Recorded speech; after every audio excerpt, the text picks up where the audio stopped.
Tell us a bit about your work as an artist and researcher. Yeah, of course. So I was originally born in Canada. I did my degree in visual arts at Queen's University. Then I moved to Scotland to do my master's in curatorial studies and contemporary art with the University of Glasgow and Glasgow School of Art. Um, then from there, I'm doing my PhD with the University of Southern Queensland. It's a doctorate of creative arts, and it's focusing on the starving artists, understanding eating disorders in contemporary art. So my main focus and body of work is focusing on mind-body dualism and how you can essentially live in a body that's both experiencing and communicating and mental illness. I'm really interested in the themes of the queer body representation, female body, mind-body dualism, philosophical approaches to the human condition, and really just exploring personal narratives and storytelling through my work. A lot of my work is focusing on, from my personal perspective, on stories and events in my life and how they really examine the human condition and contribute to larger conversations.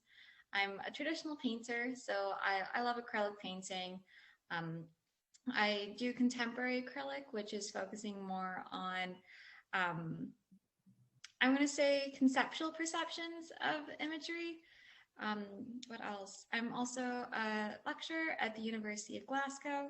I teach philosophy, history, and visual culture. And then alongside that, I'm also a curator.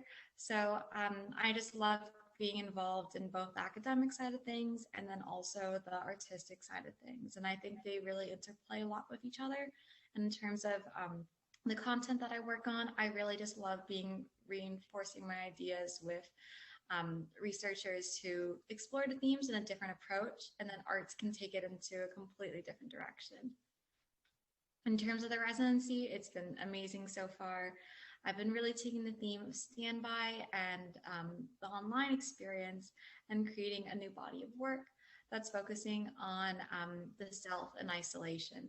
So what do we experience, and like how, of course, my work is focusing on mental health. So how can we examine our mental health within the current context? So standing by to me means just being left of yourself and you're not able to go anywhere. So it's a great time for self-analysis and self-reflection. I've been working on some pieces about how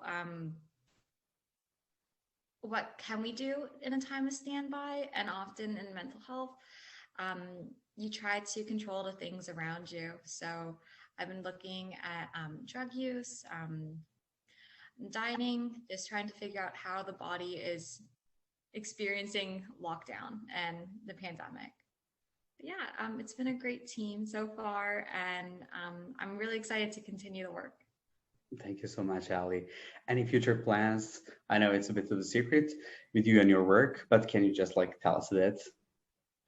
Yeah, of course. Ideally, I want to come to Serbia at some point. But in the meantime, I've been working on my second book, which is One Body, My Body, No Body. And it's an autoethnographic narrative around eating disorders. So it's a artist publication. Also, I've been working on the Starving Artist Charity, which is a side of the research that is trying to use the funds raised to help people access inpatient treatment. So we've been planning some exhibitions around that.